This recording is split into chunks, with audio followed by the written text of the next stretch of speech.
آج اگر حکومت پوچھ لیتی ہے کہ یہ مال کہاں سے آیا، یہ بلیک منی ہے یا وائٹ منی، تو لوگوں کو جان کے لالے پڑ جاتے ہیں اور پھر ساری رات جو ہے وہ ٹیبل پہ وکیل بھی بیٹھا ہوتا ہے کہ کسی طرح سے ہم اس مشکل سے نکل جائیں اور ثابت کریں کہ یہ مال ہمارا کمایا ہوا ہے۔ یار حکومت پوچھ لے تو راتوں کی نیند اڑ جاتی ہے جب رب نے پوچھ لیا،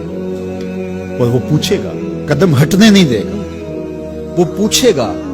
من این اکتسبہ، کہاں سے کمایا۔ بہت سارے لوگ ہیں جو مال کماتے ہوئے اس کو بھول جاتے ہیں کہ ہم مال کیسے کما رہے ہیں۔ فرمایا کہ میری امت پہ ایک ایسا زمانہ آئے گا کہ لوگ اس بات کو فراموش کر دیں گے کہ جو ان کے پاس مال آ رہا ہے وہ حلال ذریعے سے آ رہا ہے یا حرام ذریعے سے آ رہا ہے۔ مال کی محبت اس قدر غالب ہو جائے گی کہ حلت اور حرمت اٹھ جائے گی، اور جب کوئی شخص اس مقام پہ پہنچ جاتا ہے، طمع اس قدر بڑھ جائے، پھر سمجھو کہ اس نے قیامت کے دن اللہ کے حضور سخت شرمندگی کا اہتمام کر لیا، سخت رسوا ہوگا اس دن۔ تو ہر صورت کے اندر وہ ذرائع اختیار ہمیں کرنے ہوں گے جو حلال ہیں۔ علماء نے لکھا ہے کہ اگر رزق پاک نہیں ہے تو نیک لوگوں کی دعاؤں سے بھی حصہ نکال دیا جاتا ہے، یعنی ایک تو اس کی اپنی دعا قبول نہیں ہوگی، دوسرا نیک لوگ جو دعائیں مانگتے ہیں، اللہ پوری امت پہ رحم کر، پوری امت کی خیر فرما، تو اس شخص کا حصہ نیک صالحین لوگوں کی دعاؤں سے نکال دیا جاتا ہے۔ تو قیامت کے دن اللہ اپنے حضور سے بندوں کے قدم ہٹنے نہیں دے گا جب تک یہ سوال نہیں پوچھ لے گا کہ تم نے رزق کمایا کہاں سے۔ اور پھر دوسرا سوال ہوگا کہ وفیما انفقہ، اس کو خرچ کہاں کیا۔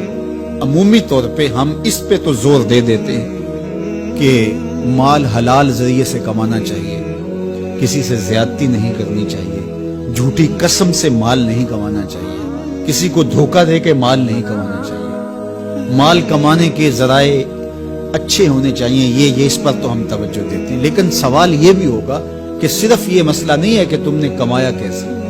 یہ بھی مسئلہ ہے کہ تم نے مال کو خرچ کہاں کیا، مصرف کیا تھے اس کے، فضول خرچی میں، اسراف میں، تو وہ مال حلال کی کمائی تم نے ضائع تو نہیں کر۔ ہمارے مالک نے تو ہمیں جو مال ہے اس کو بے وقوف لوگوں کے ہاتھوں میں دینے سے منع کیا ہے۔ بچے ہیں جو مال کے مصرف کو نہیں جانتے، اس طرح گھر کی وہ خواتین جو مال کے مصرف کو اچھی طرح نہیں سمجھتی اور فضول خرچی کرتی ہیں، تو شوہر کی ذمہ داری ہے کہ وہ اخراجات کنٹرول کرے۔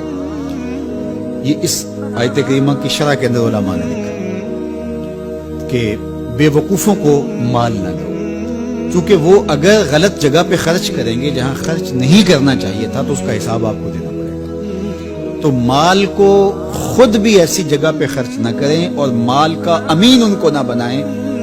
جو ایسی جگہ پہ خرچ کریں جو اس کا مصرف نہیں ہے۔ تو جو مال فضول خرچی میں اڑا دے